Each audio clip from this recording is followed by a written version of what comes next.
عطائے رسول سلطان الہند خواجہ معین الدین چشتی رحمۃ اللہ تعالی علیہ آپ ارشاد فرماتے ہیں کہ 3 اشخاص دنیا کے بہترین لوگ ہیں، 3 آدمی پوری دنیا سے بہتر ہیں۔ پہلا وہ عالم جو اپنے علم سے بات کرے، جو دلائل اور آرگومنٹ سے بات اور گفتگو کرے، وہ شخص سب سے بہترین ہے جو علم کی باتیں کرنے والا، حکمت اور دانائی کی باتیں مخلوق تک پہنچانے والا ہو، وہ دنیا کا بہترین آدمی ہے۔ اور دوسرا وہ شخص جس کے اندر دنیا کی ہرس نہ ہو، دنیا کی محبت نہ ہو، دنیا کا پیار نہ ہو، اور اس شخص کے لیے دنیا مقصود بھی نہ ہو، وہ دنیا کو بقدر ضرورت لیتا ہو، ہرس نہ ہو کہ دنیا کو جمع کرتا جائے، نہیں، فرمایا ضرورت کے تحت لے، دنیا کو محبت سمجھ کر، ہرس سمجھ کر اس کے پیچھے نہ دوڑے، کیونکہ دنیا کی محبت ہی ہر برائی کی جڑ ہے۔ اسی دنیا کی خاطر ہی انسان ہر گناہ کرتا ہے،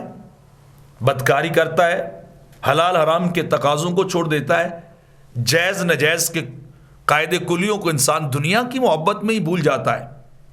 اور دنیا جو ہے وہ تو ایک مردار کی طرح ہے، اور دنیا کو پسند نہیں کیا میرے آقا علیہ الصلوۃ والسلام نے بھی۔ تو سلطان الہند فرما رہے ہیں کہ دنیا کی ہرس جو نہ رکھے وہ بہترین شخص ہے، کیونکہ جو دنیا کے پیچھے دوڑتا ہے دنیا اس کے آگے دوڑتی ہے، اور جو دنیا سے رخ پھیر لیتا ہے دنیا باندی بن کے اس بندے کے پیچھے دوڑنے لگ جاتی، اس کے پیچھے چلنے لگ جاتی۔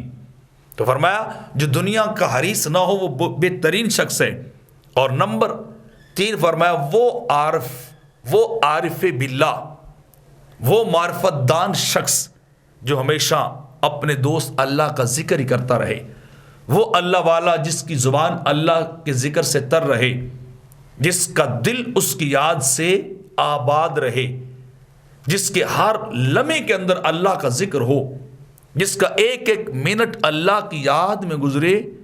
وہ دنیا کا بہترین شخص ہے۔ میرے آقا فرماتے ہیں صحابی سے،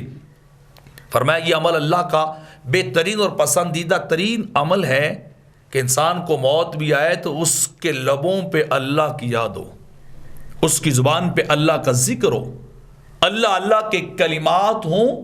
یہ سب سے بہترین عمل ہے کہ وہ موت پہ بھی اللہ کو نہ بھولے۔ اس لیے تو صوفیاء نے یہ قاعدہ بیان کیا، جو دم غافل 100 دم کافر، سن مرشد سبق پڑھایا ہو۔